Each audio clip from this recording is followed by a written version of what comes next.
The Tale of Squirrel Nutkin by Beatrix Potter. Recording by Carolyn Francis. This is a tale about a tale that belonged to a little red squirrel, and his name was Nutkin. He had a brother called Twinkleberry, and a great many cousins. They lived in a wood at the edge of a lake. In the middle of the lake there is an island covered with trees and nut bushes, and amongst those trees stands a hollow oak tree, which is the house of an owl who is called Old Brown. One autumn, when the nuts were ripe, and the leaves on the hazel bushes were golden and green, Nutkin and Twinkleberry and all the other little squirrels came out of the wood and down to the edge of the lake. They made little rafts out of twigs, and they paddled away over the water to Owl Island to gather nuts. Each squirrel had a little sack and a large oar, and spread out his tail for a sail.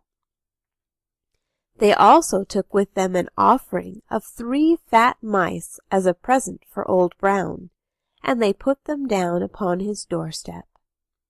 Then Twinkleberry and the other little squirrels each made a low bow and said politely, "Old Mr. Brown, will you favor us with permission to gather nuts upon your island?"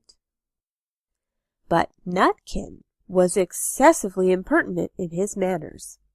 He bobbed up and down like a little red cherry, singing, riddle me, rot-tot-tote, a little wee man in a red, red coat, a staff in his hand and a stone in his throat. If you'll tell me this riddle, I'll give you a groat. Now this riddle is as old as the hills. Mr. Brown paid no attention whatever to Nutkin. He shut his eyes obstinately and went to sleep. The squirrels filled their little sacks with nuts and sailed away home in the evening. But next morning they all came back again to Owl Island, and Twinkleberry and the others brought a fine fat mole and laid it on the stone in front of Old Brown's doorway and said, "Mr. Brown, will you favor us with your gracious permission to gather some more nuts?" But Nutkin, who had no respect, began to dance up and down, tickling old Mr. Brown with a nettle and singing, "Old Mr. B, riddle me ree, hitty-pitty within the wall, hitty-pitty without the wall.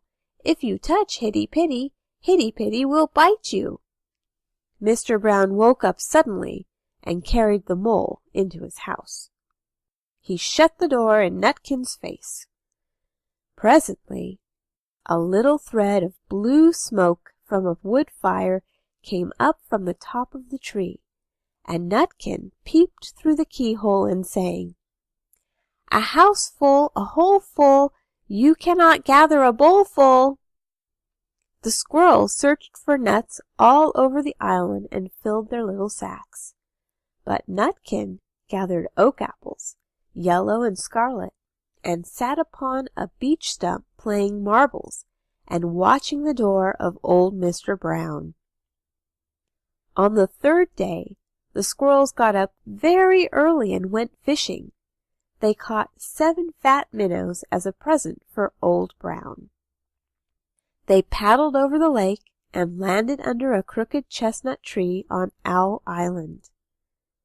Twinkleberry and 6 other little squirrels each carried a fat minnow, but Nutkin, who had no nice manners, brought no present at all. He ran in front, singing, "The man in the wilderness said to me, 'How many strawberries grow in the sea?' I answered him as I thought good, 'As many red herrings as grow in the wood.'" But old Mr. Brown took no interest in riddles, not even when the answer was provided for him. On the 4th day, the squirrels brought a present of 6 fat beetles, which were as good as plums in plum pudding for Old Brown. Each beetle was wrapped up carefully in a dock leaf, fastened with a pine needle pin. But Nutkin sang as rudely as ever, "Old Mr. B, Riddle me ree, flower of England, fruit of Spain, meet together in a shower of rain. Put in a bag tied round with a string. If you'll tell me this riddle, I'll give you a ring.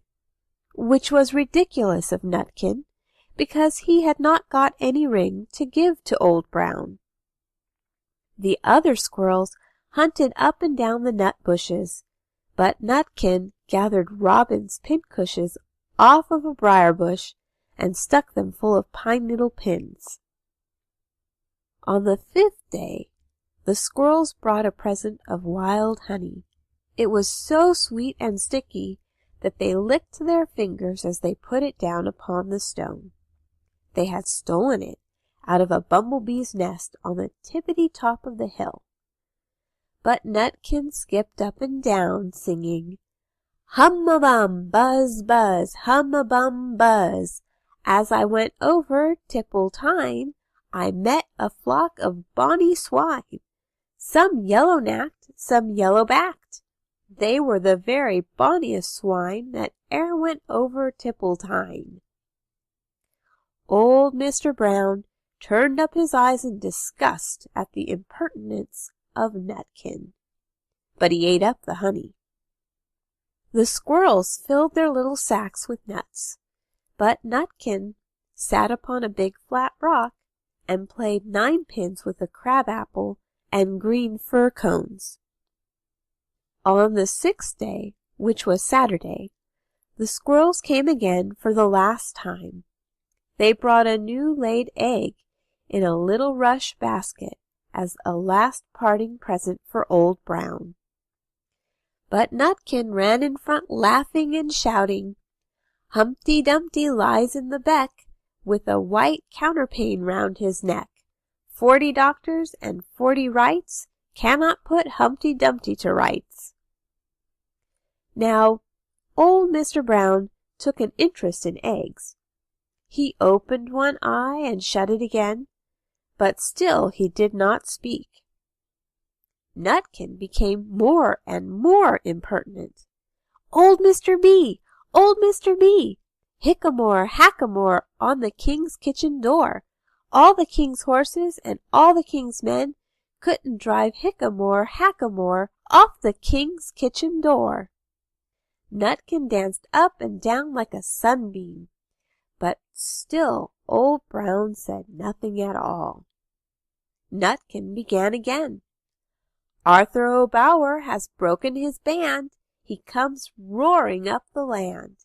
The King of Scots with all his power cannot turn Arthur of the Bower." Nutkin made a whirring noise to sound like the wind, and he took a running jump right onto the head of Old Brown. Then, all at once, there was a flutterment and a scufflement and a loud squeak. The other squirrels scuttered away into the bushes. When they came back very cautiously, peeping round the tree, there was Old Brown sitting on his doorstep, quite still, with his eyes closed, as if nothing had happened. But Nutkin was in his waistcoat pocket. This looks like the end of the story, but it isn't. Old Brown carried Nutkin into his house and held him up by the tail, intending to skin him.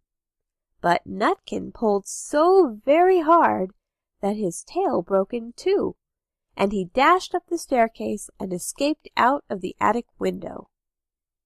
And to this day, if you meet Nutkin up a tree and ask him a riddle, he will throw sticks at you and stamp his feet and scold and shout, "Cuck, cuck, cuck, cruck, cuck, cuck."